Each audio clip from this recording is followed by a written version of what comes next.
bonjour à tous. Oh, vous m'entendez super bien, c'est super. Peut-être que c'est moi qui m'entends très fort. Alors, bonjour à tous. Merci d'être présents pour cette conférence. Je me présente, je m'appelle Bruno, John Bruno de prénom d'artiste, nom d'artiste. Je suis photographe de portrait professionnel depuis 2020 en Île-de-France, et plus particulièrement dans le 92. Et je vais aujourd'hui vous parler du concept qui m'a fait naître dans la photographie et naître en tant qu'artiste. Mon concept qui s'appelle le portrait poétique. Je vais vous le présenter en plusieurs aspects. De quoi il s'agit, en quoi est-ce que c'est différent de ce qu'on connaît d'habitude dans la photographie, et je vais vous montrer plusieurs aspects de comment est-ce qu'on le présente, comment est-ce que ça se concrétise véritablement. Alors, pour commencer, la photographie est ma deuxième vie. Avant ça, j'étais enseignant, j'étais professeur des écoles, instituteur, maître, comme vous voulez. J'ai fait ça jusqu'à l'âge avancé de mes 28 ans. Et merci l'Éducation nationale de fournir un service de qualité pour les jeunes enseignants qui veulent débuter. J'ai connu ce qu'on appelle un burn-out, puis une dépression comme beaucoup d'enseignants. Et pendant un long moment où je ne savais plus trop ce que j'allais faire de ma vie, je me suis posé la question de qu'est-ce qui allait me motiver, qu'est-ce que j'allais pouvoir cette fois-ci trouver comme nouvelle idée, peut-être faire autre chose de ma vie. Je ne savais pas ce que j'allais faire de ma vie, parce qu'une fois qu'on est enseignant, on a un master d'enseignement, on a un diplôme, on a une licence, on fait de l'enseignement. Donc je me suis demandé qu'est-ce que je vais faire de ma vie. Et au détour d'une soirée, j'ai vu une photo et j'ai réalisé que je me suis dit que ce serait vraiment très bien que quelqu'un ait l'idée un jour de prendre des gens en photo pendant qu'ils rient, pendant qu'ils pleurent, pendant qu'ils s'expriment, pendant qu'ils racontent leur vie. Des moments très forts, très intimes. Et j'ai visualisé de grands portraits en noir et blanc, quelque chose comme ça. Et finalement, je me suis dit, ouais, ça serait bien que quelqu'un fasse ça. Moi, à ce moment-là, je n'avais jamais touché à un appareil photo de ma vie. Là, on était en 2019. Bon, je me suis dit, tant mieux. Et je me suis dit, on pourrait peut-être aller encore plus loin.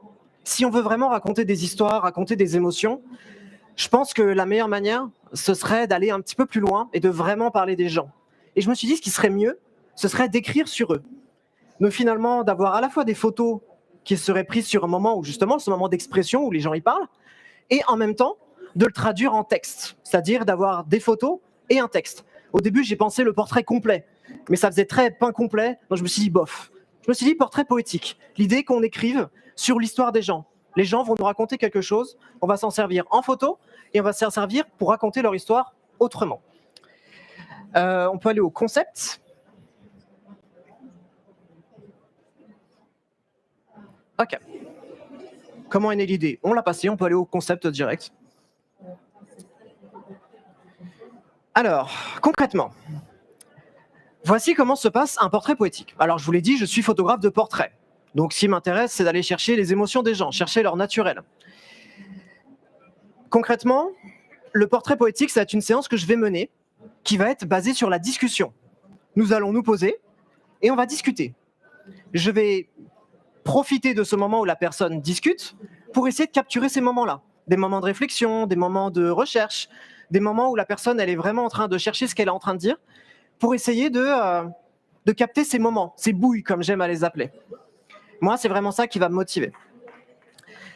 Je fais durer cette discussion, je préfère appeler ça une discussion plutôt qu'une interview, pendant toute la durée du shooting.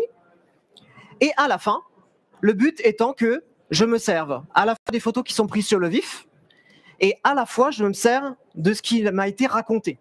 Pourquoi? Pour qu'à la fin, je suis capable de rendre un texte et en même temps de rendre des photos qui ont été prises sur le vif. Le but étant que le texte parle des photos, que les photos parlent du texte et que grâce à ça, les photos gagnent une sorte de deuxième vie, une sorte de deuxième lecture. De se dire, une fois que maintenant que j'ai lu le texte, est-ce que les photos, je les vois différemment? Est-ce que maintenant que j'ai vu les photos, est-ce que le texte me parle un peu plus? Le fait de mettre un visage sur le texte. Voilà l'idée du portrait poétique. Alors, évidemment, on s'adresse à des gens qui se confient. Donc si vous et moi, demain, on se pose et je vous pose des questions sur votre vie, le but n'est pas que dans le texte que je vais vous délivrer derrière, que je raconte tout ce qui vous est arrivé. Non. Le but, c'est d'être capable de respecter votre confiance et de votre vie privée et justement de pouvoir écrire entre les lignes. Et c'est pour ça que la poésie et toutes les formes de prose, en particulier, ça peut être un essai, un discours, une chanson, un conte, peu importe, je ne sais pas trop ce que ça va donner à l'avance. Le but étant que ça soit écrit entre les lignes et qu'à la fin, il n'y ait que vous et moi qui sachions précisément ce qui a été raconté. Mais que finalement, les photos, elles semblent très réelles, cruellement réelles, et en même temps mélangées à un texte qui parle de vous, concrètement, qui parle de vous. Alors, le but aujourd'hui, c'est pas simplement de m'écouter, moi et ma super casquette. Le but, c'est surtout de vous faire expérimenter ce concept-là. Alors évidemment, j'ai pas mon appareil photo. Évidemment, on est déjà un peu beaucoup trop de monde à me regarder. Bonjour. Donc du coup, je vais avoir du mal à faire une conversation intime avec tout le monde en même temps, je vous le cache pas. Donc ce que je vais faire, c'est que je vais vous raconter l'histoire autour du portrait poétique. Un des portraits poétiques qui m'a le plus marqué, c'est le portrait poétique de Cerise Vodka. Est-ce qu'on peut passer à la slide de Cerise Vodka ? Elle arrive, je la sens qu'il arrive. Très bien, parfait. Cerise Vodka est une modèle que peut-être certains connaissent, je ne sais pas. Que moi, quand j'ai commencé, Cerise Vodka, c'était waouh, Cerise Vodka, quoi. C'était une modèle qui était incroyable. Je ne connaissais même pas la photo que je connaissais, Cerise Vodka. Et un jour, elle a travaillé pour moi lors d'une formation. Elle est venue m'accompagner. Et du coup, on a travaillé ensemble. Mais j'ai senti qu'il y avait quelque chose en elle. Il y avait quelque chose pas à creuser, mais quelque chose peut-être à. Je sentais qu'elle avait. Il y avait quelque chose. Elle avait quelque chose à dire, mais je sentais qu'il y avait une sensibilité en elle que je n'arrivais pas vraiment à décrypter. Alors, je lui ai proposé de faire un portrait poétique avec moi. Et du coup, on l'a fait ensemble. Alors,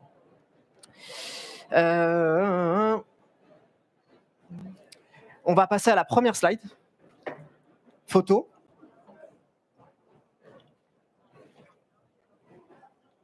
On était presque. On y est arrivé, je l'ai vue, elle est passée. Ça va arriver, j'ai confiance. Alors, du coup, je vais vous expliquer. On va essayer d'expérimenter le phénomène du portrait poétique. Comme je le rappelle, un texte, des photos, et finalement une rencontre de ces deux arts différents, voilà, merci, de ces deux arts différents, pour finalement essayer de faire une œuvre un peu hybride, pour qu'on puisse faire se rencontrer à la fois l'histoire de la personne et à la fois les émotions qui ont été prises sur le vif. Je vais vous montrer là derrière des photos qui ont été prises sur le vif pendant la séance photo. Je vais vous demander déjà de bien les observer et de me dire, selon vous, quels sont... Alors désolé pour ceux qui sont sur les côtés qui ne voient rien du tout. Je vais essayer de vous demander quelles sont les émotions qui, selon vous, transparaissent le plus. Quelle est finalement la force des émotions qui est derrière? Qu'est-ce qu'elle ressent? Essayez de vous poser cette question. On peut passer à la slide suivante.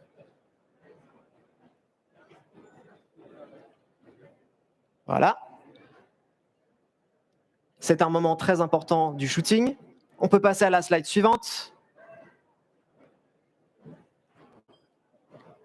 Et on peut faire pause ici. Alors, est-ce que quelqu'un, dans la salle, saurait me dire une émotion qui a surgi plus que les autres? Je vais devoir interroger des gens. Rappelez-vous, j'étais prof avant. Hein. Donc ceux qui disent rien, je les interroge direct. Oui. Le questionnement? C'est ça? Ok. Quelqu'un d'autre? La libération, c'est super intéressant. Quoi d'autre? Qu'est-ce que vous avez ressenti? Dites-moi. La mélancolie, intéressant. Il allait dire la mélancolie, voilà, désolé. Quelqu'un d'autre? L'amour intérieur, et monsieur derrière? Et la tristesse. Vous avez vu? On a plein de choses assez complexes. Hein. L'amour intérieur, ça s'écrit pas comme ça. Hein. Donc c'est intéressant qu'on arrive à déceler des émotions qui soient assez fortes. Déjà, je ne vous cache pas, je suis un peu content. Hein. Alors, ce qu'on va faire, c'est que je vais vous expliquer comment est-ce que je vous ai dit que tout à l'heure, le portrait poétique, je pouvais le rendre à la fois un texte, à la fois des photos. Mais il existe d'autres manières de le présenter, quand le produit fini, disons. Il existe sous forme de vidéo, où finalement le modèle va parler, va narrer son texte directement sur une vidéo qui a été créée pour l'occasion. On va faire aussi des petits montages photos, on va coller le texte directement sur la photo. Il faut qu'on imagine qu'un bout du texte final sera collé sur la photo. Donc ce qu'on va faire là, une fois qu'on a vu quelques photos, nous allons écouter le texte. Et une fois qu'on a écouté le texte, je vais vous reposer la même question pour voir si, à ce moment-là, votre perception, soit elle a changé, soit éventuellement elle s'est affinée. On peut passer à la vidéo suivante, pas la vidéo qui est après. Lisez bien, concentrez-vous sur le texte.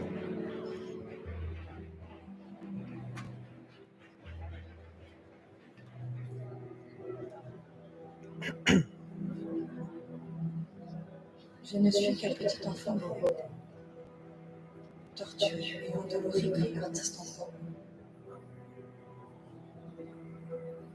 Exprimant passion et émotion, cherchant l'amour. Sans compromis sur les choses, rester sincère.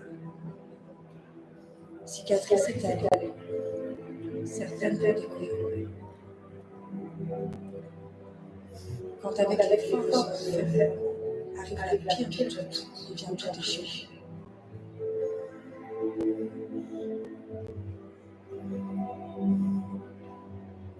Afin le cœur et l'esprit, rien n'est plus loin.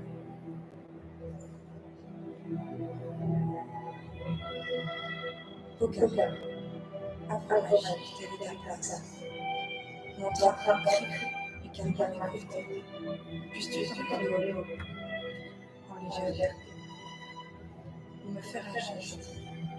Ainsi, rien que sous le menton du lève, briser la miette, j'y arriverai. Un tour de m'envoler, de sortir du repos, de résister. Brique par brique, le découvrir. Connaître mon bonheur même sans toi. Promis, j'avancerai. Ça ira.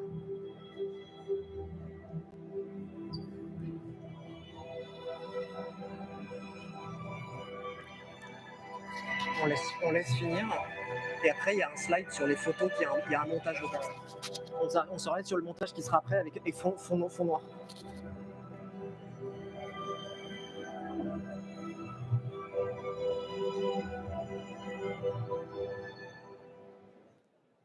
Super, on peut faire pause là.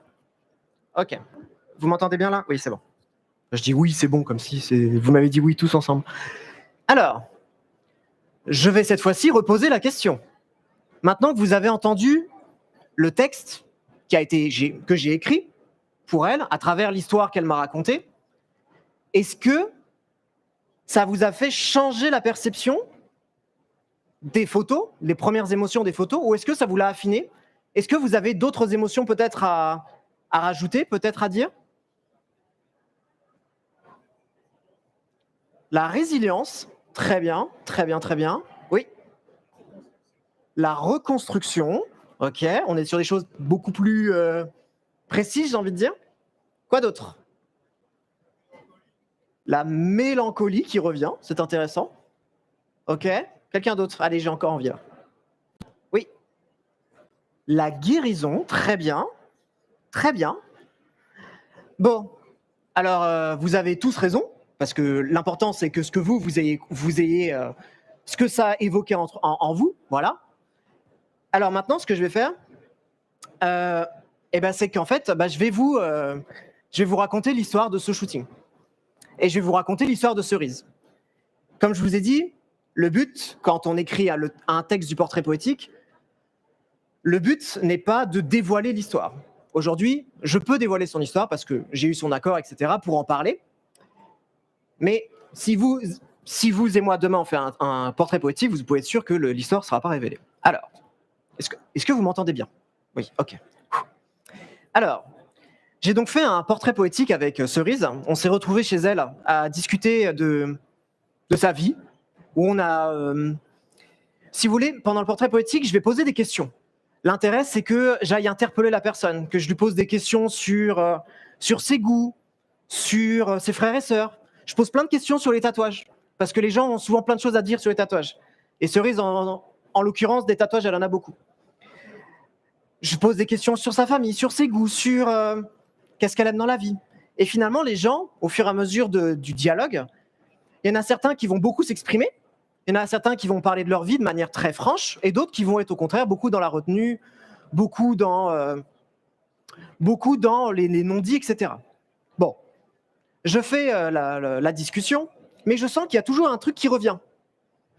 Une fois, deux fois, trois fois, elle m'évoque le fait qu'il y a quelque chose. Il s'est passé quelque chose. Avant, il s'est passé quelque chose. Je ne sais pas ce que c'est. Mais si je veux éprouver, si je veux prouver, pardon, pas l'éprouver, si je veux prouver la confiance auprès de mes clients, de mes modèles, je ne vais pas dire « Tiens, vas-y, raconte-moi un truc très, très dur de ta vie. Vas-y, s'il te plaît, raconte-moi un truc qui t'a marqué, etc., etc. » Le but n'étant pas d'aller tirer les émotions, le but n'est pas d'être voyeuriste. Si les gens ont envie de me parler, ils me parlent. Mais il est hors de question que j'aille faire justement du sensationnalisme et d'aller... Voilà, si la personne a envie de me parler, elle me parle. Bref. Donc, elle m'a dit qu'il restait un truc qu'elle ne voulait pas évoquer. Je n'ai pas insisté dessus. L'interview se passe bien. Ah, j'arrête pas de perdre mon truc. Je vais y arriver. J'ai un renfort, je le sens arriver. Il court. Bravo. C'est moi, je l'ai enlevé tout à l'heure, c'est ma faute. Je ne bouge pas, promis. Ah, là, je vais le manger. C'est un autre problème. C'est bon, c'est parfait. Oh là là, il n'a jamais été aussi bien mis de ma vie. C'est la première fois que j'en mets un, donc voilà. Donc, il y a eu toujours ce petit truc. Il restait quelque chose. Donc, la discussion se passe bien. Et puis, vous savez, j'essaye d'impliquer au maximum les modèles dans le process du portrait poétique. C'est une séance qui dure 2 heures, 3 heures, des fois 4 heures. Parce que il est important de mettre en place une bonne base de confiance. Et donc, je laisse les gens prendre leur temps pour parler, etc. Il est hors de question, comme je l'ai dit, d'aller tirer les larmes, de faire du sensationnalisme. Donc, je prends le temps. Pour que les gens s'impliquent, je demande 2 choses au modèle. Lors des portraits poétiques. Je demande aux gens de me ramener un objet. Et je demande aux gens de me choisir une musique. Bon. Pour que les gens ils pensent à l'avance, de se dire, tiens, ok, je vais parler de ça. On est déjà dans une démarche de, je suis un modèle, mais je ne viens pas seulement faire des photos, être beau, être stylé. Non, je suis déjà dans une démarche de, je viens m'impliquer personnellement, je viens faire cette démarche humaniste, de montrer des émotions, de parler des émotions, d'être dans le lâcher-prise. Et je lui demande de me ramener des objets. Elle m'en ramène 2. Pendant toute la discussion, on a eu beaucoup de discussions au sujet de son père. Son père étant un modèle, un exemple, quelqu'un qui est très versé dans tous les rites asiatiques, du Népal, voilà, quelque chose ça lui tient au cœur, et voilà, elle a beaucoup d'exemples pour son père. Voilà, elle m'en parle, sans m'en dire plus. Je lui demande un objet, un premier objet, elle me ramène un médaillon. Elle me dit, bah voilà, ça c'est à mon père, je l'ai tout le temps avec moi, il est tout le temps avec moi, voilà, ça me porte chance. Je dis ok, super, voilà, moi je prends des photos à ce moment-là. Il y a des moments où la personne est en train de chercher, elle est en train de sourire, c'est beau, c'est intéressant. Et puis, elle me ramène son 2e objet. Et elle me dit, tiens, voilà, ça c'est les cendres de mon père. Et à ce moment-là, vous doutez bien que moi je ne savais pas. Et finalement, le portrait poétique, cette fois-ci, il prend une toute autre ampleur. Parce que du coup, ça devient beaucoup plus lourd d'un seul coup. Jusque-là, c'était assez léger, assez pudique. Et à ce moment-là, elle a complètement réussi à lâcher prise. Merci. Elle a complètement réussi à lâcher prise. Et finalement, le portrait poétique... il y a des musiques partout aujourd'hui, c'est impossible. Ça y est, j'ai perdu ce que je disais, le portrait poétique. On faisait... Ok. À la fin de la séance, finalement, elle a du mal à retenir ses larmes. C'est des moments qui sont très difficiles. Donc elle me parle cette fois-ci beaucoup de son père, c'est beaucoup plus difficile. Et elle me demande sur cette photo-là, ou cette photo-là, au moment où je lui demande de choisir sa musique, de me parler de la musique qu'elle a choisie, elle me dit Moi, à ce moment-là, j'avais fini les photos. J'étais plus sur, bon, je finis mon enregistrement, j'arrête de prendre des photos parce que elle m'a déjà donné tellement que c'est fou, j'ai déjà plein de choses. Elle me dit, par contre, garde ton appareil photo parce que. Je lui dis, bah pourquoi ? Elle me dit, parce que quand je vais écouter cette musique, je vais pleurer et je veux que ces photos, elles existent. Je lui dis, ok. Et à ce moment-là, il y a un grand moment de retenue, grand moment d'émotion, où elle écoute cette musique et elle me raconte finalement pourquoi elle a choisi cette musique. Elle me parle du fait que c'est une musique qu'elle associe beaucoup à son père. Et dans des sanglots mélangés à des rires, elle m'évoque le fait qu'elle ne sera jamais accompagnée à l'hôtel par son père, mais qu'elle s'en fout. Elle s'en fout d'être accompagnée à l'hôtel, mais pourtant elle ne pourra pas. Vous voyez, c'est une histoire qui est très lourde, mais en même temps j'y revois l'idée de résilience, comme on a dit aussi tout à l'heure. L'idée que finalement, il y a du beau dans la tristesse. C'est un moment qui est très difficile, même pour moi, c'est probablement le moment où ça a été le plus dur pour moi de faire des photos de toute ma vie, parce que c'est le premier moment où je pouvais pas me planquer, parce que c'était vraiment émouvant, et là j'étais vraiment comme ça, j'avais pas un œil pour me planquer ni rien, c'était vraiment... c'était chaud. Et bref, on finit le portrait poétique, et à ce moment-là, il m'arrive le temps de l'écriture. Qu'est-ce que j'écris sur quelque chose comme ça ? Et c'est à ce moment-là que du coup, on va commencer à faire des liens avec le texte qui a été dit. À un moment donné, elle dit par exemple... elle dit « Sous le menton, tu me relèves ». Sous le menton, tu me relèves, concrètement, elle avait un tatouage ici. Et c'est son père, quand elle était petite, qui lui faisait toujours comme ça, de ne pas se laisser abattre, de ne pas se laisser faire. Hop, sous le menton, tu me relèves. Vous voyez, là, c'est un exemple de « je raconte quelque chose qu'il n'y a que elle qui peut savoir ». C'est pas moi. Si elle ne me l'avait pas dit avant, et si vous l'écoutez aujourd'hui sans même savoir, vous ne pouvez pas savoir. Pokhara, le nom du portrait poétique, c'est l'endroit où les cendres ont été dispersées. C'est un endroit au Népal. Puisses-tu t'envoler au loin ? C'est l'idée que voilà, les cendres ont été dispersées. Me faire un signe. Se reconstruire brique par brique. C'est l'idée qu'elle a aussi hérité d'une maison grâce à son père. Et ainsi de suite, et ainsi de suite, et ainsi de suite, et ainsi de suite. Vous voyez, le portrait poétique, c'est raconter une histoire, c'est la confronter avec des photos, offrir aux photos une lecture supplémentaire, offrir aux photos un peu plus d'âme, finalement, un peu plus d'humanité, pardon, pour que finalement, on aille plus loin que la photographie. Le portrait poétique, c'est ça. On va plus loin que la photographie. Simplement de se dire, oui, c'est bien, j'ai des émotions. Certes, moi, je vis pour faire des émotions en photo, voilà. Mais avec le portrait poétique, forcément, on va plus loin, parce que forcément, on raconte l'histoire de la personne et on le mélange à des photos. Donc là, ce que vous avez comme exemple derrière, c'est un des autres exemples qu'il y a pour présenter le travail. En tout cas, c'est comme ça que je les poste sur les réseaux sociaux. C'est beaucoup plus simple. Niveau timing, je suis bon, je ne sais pas. Ok. Est-ce qu'on peut passer à la slide suivante ? Je ne sais plus où j'en suis. Très bien, pause. Alors, cette fois-ci, je vais vous parler d'un autre portrait poétique, et cette fois-ci derrière, cette fois-ci pour vous faire expérimenter encore plus différemment le concept, les photos, 5 minutes. Les photos vont défiler derrière, et je vais lire le texte par-dessus, et après, on discutera de qu'est-ce que vous avez ressenti. Nous parlons de l'histoire d'Alexandra, ce que je l'appelle Bergamote, c'est son pseudo, donc c'est Bergamote pour moi, mais maintenant c'est Alexandra. Je vais vous lire son texte, et on peut faire défiler les photos maintenant. Là, c'est une vidéo qui tourne logiquement, tu peux laisser y aller.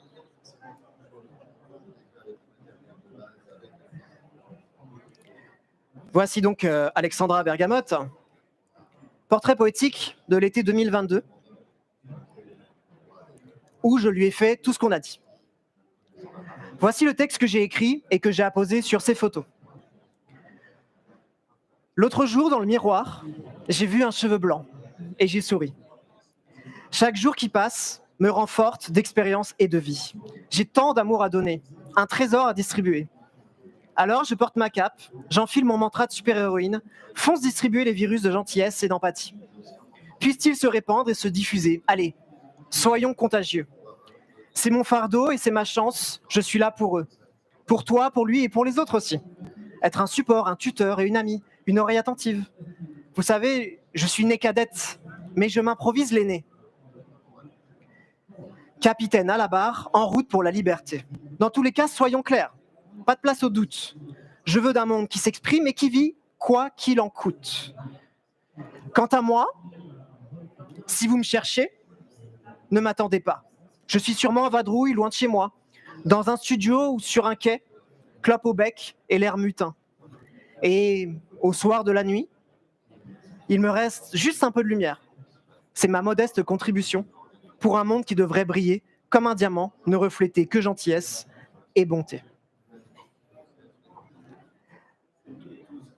Dites-moi, quels sont, quand on mélange finalement ce que je vous ai raconté, le texte, sans tomber, le texte que je vous ai raconté, qui a été écrit pour elle, et les photos qui ont diffusé derrière, quelles sont les émotions qui ressortent?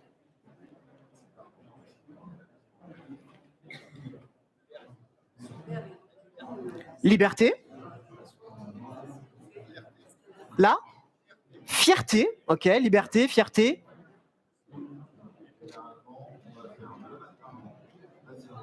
Le don de soi. Très bien. Ok, quoi d'autre? La rage de vivre. C'est super intéressant. Vous avez vu, c'est des émotions qui sont assez fortes. Hein. Voilà une nouvelle manière de présenter le portrait poétique. Pour conclure, de toute façon ça va conclure. Hop. Je conclus là? Ok. Pour conclure, le portrait poétique, pour finir sur cette présentation, c'est donc la rencontre d'un humain avec des photos, le raconter en prose, peu importe comment ça va, de quoi il va accoucher, on ne sait pas trop ce que ça va donner, et confronter finalement le regard du spectateur, des émotions aux photos, finalement leur donner plus de vie, plus d'âme. J'ai fini par en écrire un livre qui s'appelle, haha, spoiler, Le portrait poétique, que j'ai pensé comme un roman photo où chaque chapitre est une rencontre pour que vous aussi, vous puissiez expérimenter à la fois les photos et le texte. Vous trouverez d'ailleurs l'histoire de Cerise Vodka qui était dedans. Et je suis en train d'en écrire un autre où dedans, il y a celui d'Alexandra. C'est parfait. Bref, il me reste à vous remercier pour votre écoute et à votre présence, à tous et à toutes qui étaient là. S'il y a des questions, si vous voulez qu'on discute un petit peu après, venez me voir, il n'y aura pas de souci, je ne mords pas, sauf les jeudis matins, mais ça va. Merci à tous et puis bon salon à vous tous. Merci.